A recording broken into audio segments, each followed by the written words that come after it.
Hello प्यारे बच्चों, welcome back to my channel Chanderi tuition classes में आपका बहुत बहुत स्वागत और वेलकम है। तो आज हम यहाँ पर पढ़ने वाले हैं कक्षा 4 की आपकी ईवीएस या पर्यावरण अध्ययन की किताब, और उसका चैप्टर नंबर आज हम स्टार्ट करने वाले हैं।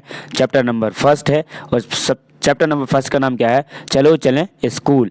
ठीक है, चलो चलो स्कूल। तो हम इस चैप्टर में ये देखेंगे कि हर जगह के बच्चे, अलग अलग प्रदेश के बच्चे कैसे स्कूल जाते हैं, क्या प्रॉब्लम फेस करते हैं स्कूल जाने के वक्त में, टाइम पर, समय पर। ठीक है, चलिए हम वीडियो को यहाँ पर स्टार्ट करते हैं। बहुत ही इंटरेस्टिंग होने वाली है। इसमें सारे क्वेश्चनों के मैं आंसर आपको इस चैप्टर में दूंगा। आप अगर तैयारी कर रहे हैं टीचर की तो भी आप इसको वॉच करें और सजेस्ट भी करें जो एनसीईआरटी पढ़ते हैं। ठीक है, आओ कुछ बच्चों से मिलें और देखें कैसे कैसे ये बच्चे स्कूल पहुंचते हैं। चलो करके देखो। अब आता है पहला, यहाँ पर दिख रहा है बांस से बना पुल। बांस से बना पुल आसम। आसम या असम, हिंदी में असम लिखा रहता है, इंग्लिश में आसाम कहते हैं उसको। ठीक, तो यहाँ पर क्या लिखा है कि हमारे यहाँ बारिश बहुत होती है, कभी कभी तो चारों तरफ घुटनों तक पानी भर जाता है, फिर भी हम स्कूल जाने से नहीं रुकते। एक हाथ में किताबें उठाते हैं और दूसरे हाथ में बांस को पकड़ते हैं। हम जल्दी जल्दी बांस और रस्सी से बना पुल पार कर जाते हैं। क्या करते हैं ये बच्चे?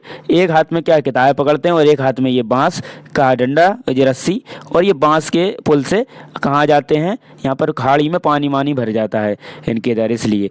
ठीक, चलो करके देखें। अब लिखा है कि कुछ ईंटें लो, इन्हें किसी खुली जगह पर सीधी लाइन में रखो जैसा चित्र में दिखाया गया है।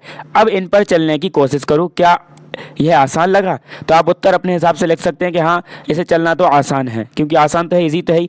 दूसरा क्वेश्चन यहाँ पर आता है आपका कि अपने टीचर की मदद से 4-5 बांसों को बांधकर एक छोटा सा पुल बनाओ, उस पर चलकर देखो तुम्हें कैसा लगा। गिरे तो नहीं? कई बार चलोगे तो आसान लगेगा। अब उत्तर में आप लिखोगे कि शुरुआत तुम्हें चलने पर परेशानी हुई, परंतु धीरे धीरे आसान लगने लगा। पहले तो कठिन लगता ही है, ठीक है, कोई सी भी चीज़ हो उसके बाद आसान लगा। फिर अगला क्वेश्चन आता है कि जूते या चप्पल पहनकर पुल पर चलना ज़्यादा आसान होगा या नंगे पैर पर, क्यों? ठीक है, तो हमें इसका एक्सक्यूज़ देना है, कारण देना है कि नंगे पैर से चलें या चप्पल पहन के, तो उससे क्या होगा। तो पुल पर नंगे पैर, आप आंसर में क्या लिख सकते हैं कि पुल पर नंगे पैर चलना ज़्यादा आसान होगा। पंजे की मदद से पुल पर ज़्यादा अच्छी पकड़ बनाई जा सकती है, ठीक है, और जबकि चप्पल से नहीं बनाई जा सकती। तो आप इसमें उत्तर को लिख दें। नेक्स्ट आता है आपका यहाँ पर ट्रॉली से। अब बच्चे लद्दाख के जो साइड के जो बच्चे होते हैं, वो रास्ता नहीं होता तो इस ट्रॉली से सफ़र करते हैं। तो क्या लिखा है ट्रॉली से? तो स्कूल पहुंचने के लिए हमें रोज़ नदी पार करनी होती है, तब खूब चौड़ी और गहरी नदी के पार जाती हुई मजबूत लोहे की रस्सी होती है। यह दोनों तरफ से भारी पत्थरों या पेड़ों से कसकर बांधी रहती है। ठीक है, ट्रॉली या लकड़ी से बना एक झूला होता है, पुली की मदद से इस रस्सी पर सरकती है। ये जो है बनी है ना, इसको हम पुली कहते हैं। हम 4-5 बच्चे एक साथ ट्रॉली में बैठ जाते हैं और पहुंच जाते हैं नदी के उस पार। ठीक है, तो लद्दाख में ये लकड़ी की बनी होती है और ये वायर डला हुआ है, तार, और यहाँ पर ये जो बनी है ना, इसको हम क्या कहते हैं? यहाँ पर इसको कहते हैं हम पुली। ठीक है, ये लद्दाख की बात है। तो क्वेश्चन एग्जाम में कैसे भी पूछा जा सकता है। करके देखो। चित्र 1 और 2 देखो, बच्चे कुएं से बाल्टी खींच रहे हैं। क्या दोनों चित्र में अंतर बता सकते हो? क्या इसमें कोई तुम्हें अंतर दिख रहा है? कुछ भी अंतर दिखे तो इन दोनों में से किस तरह से खींचना आसान होगा? पुली घिरनी के साथ, पुली मतलब कि घिरनी, इसको हिंदी में हम, इंग्लिश में पुली कहते हैं, हिंदी में घिरनी के साथ खींचना या बिना पुली के? तो आप बताओ। अगर पुली से खींचोगे तो आसानी से खींच पाओगे, जो चित्र 2 में दिखाई दे रहा है। चित्र 2 में जो दिखाई दे रहा है आप इसको आसानी से खींच पाओगे। चित्र 1 में आप आसानी से नहीं खींच पाओगे। क्यों? क्योंकि जो रोलिंग करने वाली जो चीज़ है ना, उससे आप आसानी से किसी भी वस्तु का भार का पता नहीं लगता है। तो आप लिखेंगे चित्र 1 में लड़का हाथों से पानी खींच रहा है, जबकि चित्र 2 में लड़का पुली की सहायता से पानी खींच रहा है। पानी खींचने का मतलब बाल्टी को खींच रहा है। ठीक है, पुली की सहायता से पानी खींचना आसान होगा। क्यों क्यों क्यों? क्योंकि उस पर जो बल लगेगा ना, वो वहाँ पर बल घूम जाएगा। ठीक है, ये आपको ध्यान रखना है। फिर उसके बाद आता है यहाँ पर 2 क्वेश्चन और हैं कि आपने अपने आसपास देखो, तुम कहाँ कहाँ पुली का प्रयोग करते हो, उनकी सूची बनाओ। ठीक है, तो आपको इसमें पहले क्वेश्चनों का आंसर लिखना है। तो आप उत्तर में लिखेंगे कि भारी सामान उठाने के लिए पुली का प्रयोग होता है। आप यहाँ पर लिखो भारी सामान उठाने के लिए पुली का उपयोग होता है, जैसे कि लोहार द्वारा औजार बनाते समय। फिर झंडा फहराने, ठीक है, झंडा फहराने के लिए पुली का प्रयोग किया जाता है। पानी भरने के लिए पुली का प्रयोग किया जाता है। दूसरा क्वेश्चन आता है आपका कौन सा वाला, ये वाला, कि तुम भी चरखी या खाली धागे की रील से पुली बनाकर कुछ सामान उठाने की कोशिश करो, जैसे इस चित्र में दिखाया गया है आपको। ठीक है, इस चित्र में दिखाया गया है ना, तो इसका हमें क्या करना है, इसका उपयोग आपको करना है। ठीक है, नेक्स्ट आता है हमारे पास सीमेंट का पुल। अब सीमेंट का पुल कहाँ पे इस्तेमाल होता है वो देखना, सीमेंट के पुल से क्या हेल्प मिलती है हमें, वो भी हमें यहाँ पर देखना है। अब यहाँ पर हम ये भी देखेंगे कि इससे सीमेंट के पुल से क्या फ़ायदा है। सीमेंट का पुल, हमें भी कई प्रकार की कई जगह पानी पार करना पड़ता है, तब हम भी पुल से जाते हैं। यह सीमेंट, ईंटों और लोहे के सरिये से बने होते हैं। देखो पुल पर चढ़ने उतरने के लिए सीढ़ियाँ भी होती हैं। ये सीढ़ियाँ हैं, इधर सीढ़ियाँ, तो पुल पर चढ़ो और उतर जाओ। फिर क्वेश्चन आता है यहाँ पर पहला है कि यह पुल बांस के बने पुल से किस तरह अलग होता है। तो आप ये लिखोगे कि यह पुल सीमेंट का है। आप क्या लिखोगे कि यह पुल सीमेंट का है, जो चौड़ा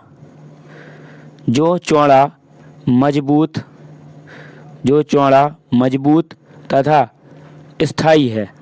ठीक है, क्या है, स्थायी है। अब आप क्या करना है कि जो मैंने आंसर लिखा है ना इसका, आप इसको लिखकर वीडियो को पॉज कर लेना और लिखकर फिर इसको मैं ऐसे मिटा दूंगा। अब आएगा दूसरा क्वेश्चन, अंदाज़ा लगाओ इस पुल को एक समय पर कितने लोग पार कर सकते हैं। तो अंदाज़ा लगाने हैं हमें, तो हम यहाँ पर लिखेंगे कि लगभग, क्या लिखेंगे हम, लगभग 20 से 25 लोग इसको पार कर सकते हैं। फिर उसके बाद तुमने देखा कि कैसे बच्चे अलग अलग पुलों की मदद से ऊबड़ खाबड़ रास्ते और नदियों को पार करके स्कूल पहुंचते हैं। ठीक है, हम ने देख ही लिया। अब उसके बाद क्वेश्चन आता है कि अगर तुम्हें मौका मिले तो तुम कौन से पुल से जाना चाहोगे और क्यों। आपको दो क्वेश्चन देना, अगर आपको मौका मिले तो आप कौन से पुल से जाना चाहोगे और क्यों जाना चाहोगे। तो आप उत्तर लिखना। तो अगर आप उत्तर लिखोगे तो ऐसा लिखने देना कि ये वाला है, मैं सीमेंट के पुल से जाना चाहूँगा, है ना, चाहूँगा, क्योंकि इस पर चलना आसान तथा सुरक्षित है। क्या इस पर आसान और सुरक्षित है। तो आप इसको हिंदी में लिख लेना। ठीक है, और नेक्स्ट आता है क्वेश्चन कि स्कूल जाने के लिए क्या तुम भी कोई पुल पार करते हो। क्या पुल कैसा दिखाई देता है, चित्र बनाओ। ठीक है, आपको ये बताना है कि आप पुल पार करते हो क्या नहीं करते हो। ठीक है, तो आप लिखना है कि मुझे बारिश के दिनों में एक बांस के बनी पुल को पार करके स्कूल जाना पड़ता है, या नहीं, तो आप लिख देना नहीं यहाँ पर, कि हम पुल पर चलते ही नहीं है। अगला क्वेश्चन आता है कि क्या दादा दादी से पता करो कि उनके बचपन के समय में पुल कैसे होते थे। किससे पता करना है हमें, दादा दादी से। तो अब उन दादा दादी से पता करो कि पुल उस टाइप के कैसे होते थे। तो उत्तर में आप लिखना कि उनके समय में ज़्यादातर पुल बांस और लकड़ी के होते थे। अब आपने पूछ लेना, आप तो वही होएगा। तो आप लिखना कि उस समय पुल लकड़ी तथा बांस के बने होते थे। ठीक है, ये आपका आंसर हो जाएगा यहाँ पर। ठीक, नेक्स्ट आता है हमारा, अपने आसपास के किसी पुल और पुलियों को देखो, उसके बारे में कुछ बातें पता करो।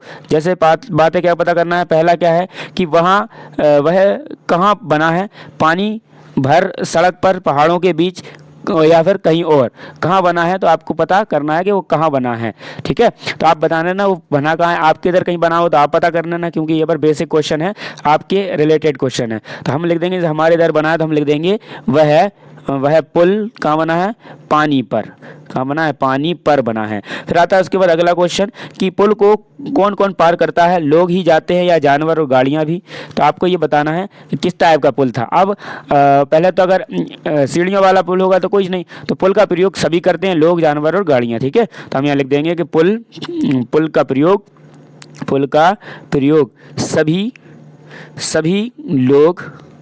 सभी लोग, जानवर व गाड़ियाँ करती करते हैं। ठीक, ये उत्तर हो गया हमारा। फिर आता है क्वेश्चन कि क्या वह पुल पुराना सा लगता है या नया। तो आप कहोगे कि हाँ वह पुल पुराना सा लगता है। तो हाँ वह पुल कैसा लगता है, पुराना सा लगता है। ठीक है, आप उत्तर में लिखते जाना इनको अपनी कॉपियों में। फिर उसके बाद क्वेश्चन है अगला कि पता करो कि वह पुल किन किन चीज़ों से बना है, उन चीज़ों की सूची बनाओ। ये पुल किन किन से बना है तो आपको उनकी सूची बनाया। तो पुल किससे बना है, पहले तो ईंट से, सीमेंट है आपका, सीमेंट के बाद आपका कंक्रीट है ना, कंक्रीट है, फिर रेत है, कंक्रीट के बाद रेत है, रेत लोहा है ना, लोहे की छड़ों से कैसा है, बना है। ठीक है, फिर उसके बाद क्वेश्चन आता है अगला कि सोचो अगर वह पुल नहीं होता तो क्या परेशानियां होती। कुछ अन्य तरीके देखें जिन्हें बच्चे स्कूल पहुंचते हैं। पहले तो इसको परेशानियां होती, इसका कोई आंसर देना है हमें। तो अगर हम इसका आंसर देते हैं तो क्या लिखेंगे हम यहाँ पर ही लिख देते हैं इसका आंसर जिसमें आपको दिखे। तो आप लिखो कि अगर वह पुल नहीं होता तो लोगों को नदी तैरकर पार करनी पड़ती है ना। तो लोगों को नदी तैरकर पार करनी पड़ती है ना।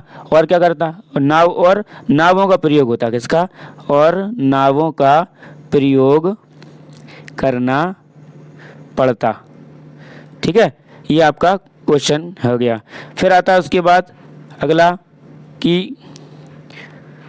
आता है आपका क्या कि केरल में बच्चे कैसे सफ़र करते हैं। देखो ये है केरल का है ये। केरल में कैसे बच्चे करते हैं तो बल्लम, इसका बल्लम का प्रयोग किया जाता है। बल्लम क्या है तो केरल के कुछ भागों में बच्चे पानी का पार करने के लिए बल्लम मतलब लकड़ी की बनी छोटी नाव में बैठकर स्कूल जाते हैं। ठीक है, स्कूल जाते हैं बच्चे। ठीक, अब लकड़ी से बनी छोटी नाव में स्कूल जाते हैं, बैठकर स्कूल जाते हैं या पहुंचते हैं। कहाँ पर ये बात है, केरल की बात है। ये कहाँ की बात है, केरल की बात है। अब ये केरल की बात हो गई। ठीक, तो अब आपको समझ में आ गया केरल में कैसे जाते हैं। फिर क्वेश्चन पूछा जाएगा आपसे कि क्या तुमने किसी और तरह की नाव देखी है। क्या तुमने और किसी तरह की नाव देखी है तो आप बोल देना आपने देखी क्या। आपने वो देखी जिसमें कमरे थे, तो आपने लिख देना कि जिसमें कमरे थे वह नाव देखी हमने थे। फिर आता है कि पानी पार करने के लिए क्या तरीके हो सकते हैं। पानी पार करने के और भी क्या तरीके हो सकते हैं तो आप नाव, स्टीमर एवं पानी का जहाज का उपयोग कर सकते हैं। किसका, नाव है ना, और स्टीमर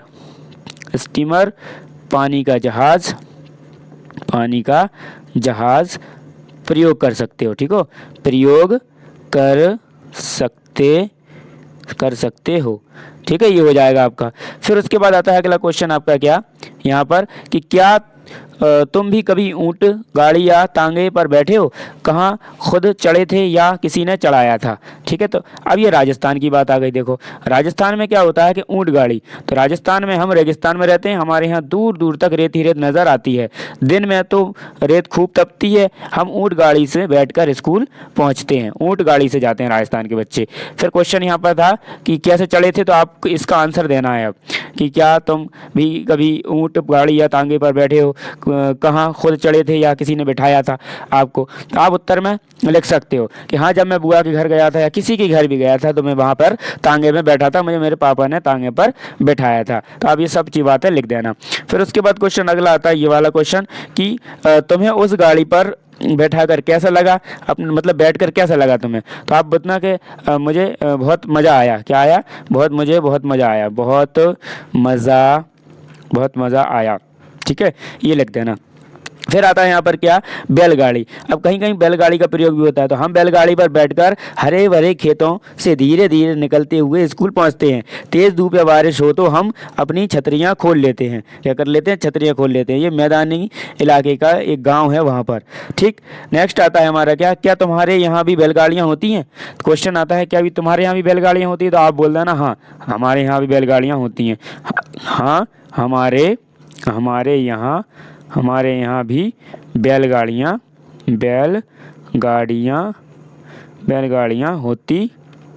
होती हैं। ठीक है, ये लिख देना। फिर आता है क्या उसमें छत होती है, तो उसमें छत नहीं होती, तो नहीं, छत नहीं होती। क्या उसके पहिए कैसे होते हैं, उसके पहिए कैसे होते हैं, तो चारों ओर लोहे के रिंग वाले होते हैं, चारों ओर लोहे के रिंग वाले होते हैं। ठीक है, ये हो गया। फिर आता है कि बैलगाड़ी का चित्र कॉपी में बनाओ, तो अपनी कॉपी में क्या करना, बैलगाड़ी का चित्र बना लेना। फिर क्या होता है कि सवारी की साइकिल, हम लोग लंबे रास्तों पर साइकिल चलाकर स्कूल जाते हैं। पहले तो स्कूल दूर होने के कारण कई लड़कियां स्कूल जा ही नहीं पाती थी, पर अब 7-8 लड़कियों की टोली मुश्किल रास्तों पर भी पार कर जाती हैं। ठीक है, 7-8 लड़कियां इकट्ठी हुई और साइकिल से चली जाती हैं स्कूल। फिर आता है क्वेश्चन यहाँ पर कि तुम्हारे स्कूल में कितने बच्चे साइकिल से आते हैं, तो आपको बताना है कि आपके स्कूल में कितने बच्चे आते हैं। अप्रोक्स आप कह दो कि 50 से 60 बच्चे हमारे यहाँ स्कूल से आते हैं साइकिल से। फिर क्वेश्चन आता है कि क्या तुम्हें साइकिल चलानी आती है, यदि हाँ तो किससे सीखी, तो आपको ये बताना है कि किससे सीखी आपने। तो आप कहना कि हाँ मुझे साइकिल चलानी आती है, मुझे साइकिल चलानी मेरी दीदी ने, भाई ने, जिसने भी आपको सिखाई है वो आप खुद इसका आंसर लिख देना। फिर आता है यहाँ पर जंगल से जाते बच्चे। अब बच्चे स्कूल जाते हैं जंगलों से, तो स्कूल पहुंचने के लिए हमें घने जंगल से निकलना पड़ता है। कहीं कहीं जंगल इतना घना होता है कि दिन में भी रात जैसा लगता है। उस सन्नाटे में कई पक्षियों और जानवरों की आवाज़ें सुनाई देती हैं। अब क्वेश्चन यहाँ पर आता है आपका, क्या तुम कभी घने जंगल या ऐसी किसी जगह से गुजरे हो, कहाँ से गुजरे, आपको बताना है। तो हाँ, हम लोग एक बार स्कूल की तरफ से पिकनिक पर घने जंगल में गुजरे थे। तो आप लिख देना कि हाँ हम स्कूल की पिकनिक मनाने में एक घने जंगल से गुजरे थे। ठीक है, घने जंगल से गुजरे थे। फिर आता है अपने अनुभवों को अपनी कॉपी में, तो अपने अनुभव अपनी कॉपियों में लिखने हैं आपको। ठीक है, जैसे कि जंगल में बड़े बड़े लंबे चौड़े पेड़ थे, जंगल में ठंडी ठंडी हवा चल रही थी, पक्षियों की चहचहाट लगातार सुनाई दे रही थी, कहीं कहीं घनी झाड़ियाँ भी थी, बहुत सारे अलग अलग तरह के जड़ी बूटियाँ थी, पौधे थे। ठीक, ये सब बातें आप लिखना। फिर क्वेश्चन आता है कि क्या तुम कुछ पक्षियों और उनकी आवाज़ों से पहचान सकते हो, कितनों की आवाज़ खुद निकाल सकते हो, आवाज़ निकालो। तो आपको स्कूल में है ये सब मिलेगा आपको। ठीक है, तो आपको ये क्या करना है, स्वयं ही करना है, क्योंकि अब आवाज़ निकालना है तो हम क्या आंसर बता पाए। फिर आता है उत्तर की पहाड़ियाँ। उत्तर में क्या होता है, बच्चे पहाड़ियों पर स्कूल जाते हैं, तो बर्फ़ पर चलते बच्चे। तो देखो हम कैसे स्कूल पहुंचते हैं, हम मीलों फैली बर्फ पर चलकर हाथ पकड़ कर बर्फ पर पैर जमाते हुए ध्यान से चलते हैं। ताजी बर्फ में पैर धंसते जाते हैं, अगर बर्फ जमी हुई हो तो फिसल भी जाते हैं। अगर जमी है ना बर्फ तो क्या होगा, हम फिसल भी जाते हैं। फिर इसमें क्वेश्चन आता है यहाँ पर क्या तुमने इतनी ज़्यादा बर्फ़ देखी, कहाँ, फिल्मों में या कहीं और। तो इतनी फिल्म हमने कहाँ देखी, फिल्मों में देखी। तो हम लिख देंगे हमने इतनी बर्फ़ हमने इतनी बर्फ़ कहाँ देखी, हमने सिर्फ इतनी बर्फ़, हमने इतनी बर्फ़ सिर्फ फिल्मों में देखी। ठीक है, फिर उसके बाद आता है क्वेश्चन कि क्या ऐसी जगहों पर हमेशा ही बर्फ़ रहती है और क्यों रहती है। ठीक है, तो आपको इनके आंसर देना है। तो आप लिखोगे कि हाँ ऐसी जगहों पर हमेशा ही बर्फ़ रहती है क्योंकि ये स्थान काफ़ी ऊंचाई पर स्थित है। तो हम क्या लिख देंगे कि क्योंकि ये स्थान अधिक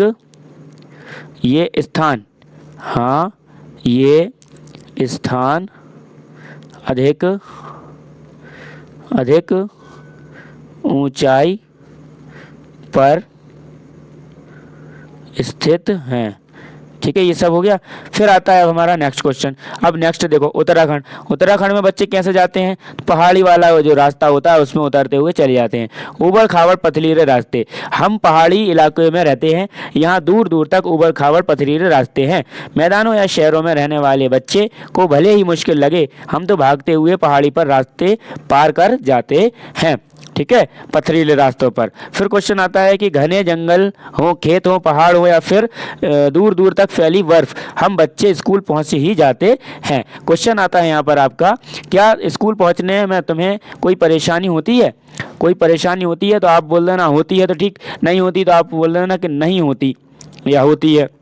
अगला क्वेश्चन, तुम्हें किस महीने में स्कूल जाना सबसे अच्छा लगता है और क्यों? तो आप बताओ किस महीने में आपको सबसे ज़्यादा अच्छा लगता है। तो आप कहना मार्च के महीने में स्कूल जाना सबसे अच्छा लगता है, या स्टार्टिंग में, क्योंकि इस महीने में ना अधिक सर्दी होती है और ना अधिक गर्मी होती है। ठीक है, तो अपन लिख देना यही। तो मार्च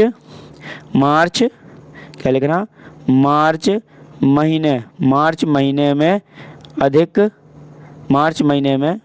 अच्छा लगता है,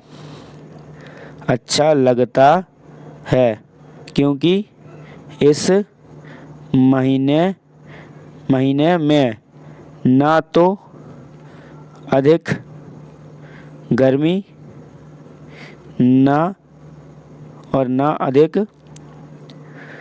अधिक सर्दी होती है। ठीक है, ये हो गया। तो फिर मेरी चाल देखना, मैदान में या स्कूल में किसी खुली जगह पर हम सब बच्चे इकट्ठा हो जाओ। अगर नीचे दी गई परिस्थिति है, तुम जैसे चलोगे करके दिखाओ। अगर ज़मीन एकदम गुलाबी की पंखुड़ियाँ जैसी हो, अगर ज़मीन कांटों भरे मैदान में बदल गई हो और आसपास ऊंची ऊंची घास हो, अगर ज़मीन ठंडी बर्फ से ढक गई हो, क्या हर बार तुम्हारी चाल बदलेगी? चर्चा करो। इस पर अपने खुद को ही चर्चा करना है। ठीक है, क्या करना है? खुद को यहाँ पर डिबेट करना है, चर्चा करना है।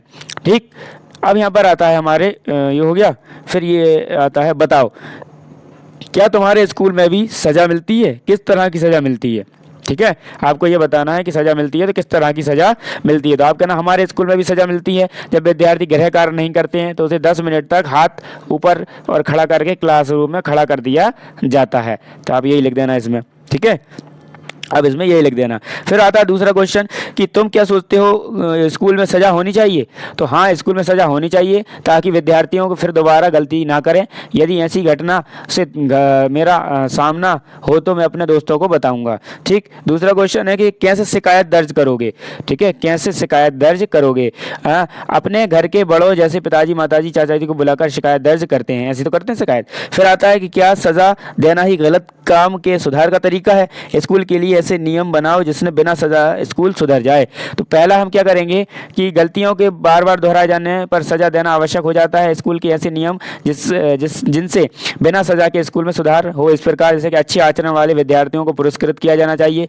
परीक्षार्थियों में गलत कार्य ना करने वाले अथवा अनुशासन का पालन करने वाले पर भी अंक देना चाहिए। ठीक है, ये हम कर सकते हैं, जिससे क्या हो सकता है कि हम बिना मार के बच्चों का सुधार कर सकते हैं। अपने सपनों के स्कूल का चित्र काफी में बनाकर कक्षा में उस स्थान पर अपने साथियों से बातचीत करो। अपने स्कूल बनाना है अपने आपका फेवरेट, जो आपको लगता है जो आपकी मनपसंद हो सकता है। जैसे यहाँ पर आप बना लो चंदेरी ट्यूशन, है ना, क्लासेस, और फिर ये बनाने के बाद यहाँ पर ऐसे करके, और यहाँ पर ये बिल्डिंग है, ये वाला यहाँ पर गेट लगा दो ऐसा, ये गेट खुला भी है ऐसा कर दो, और ये ऐसा हो गया। और यहाँ पर क्या कर दो, ये कमरे होगा, ये समझो ये क्या होगा, कमरे होगा। ये इधर भी कमरा हो गया। ठीक है, ये इस प्रकार से बन सकता है।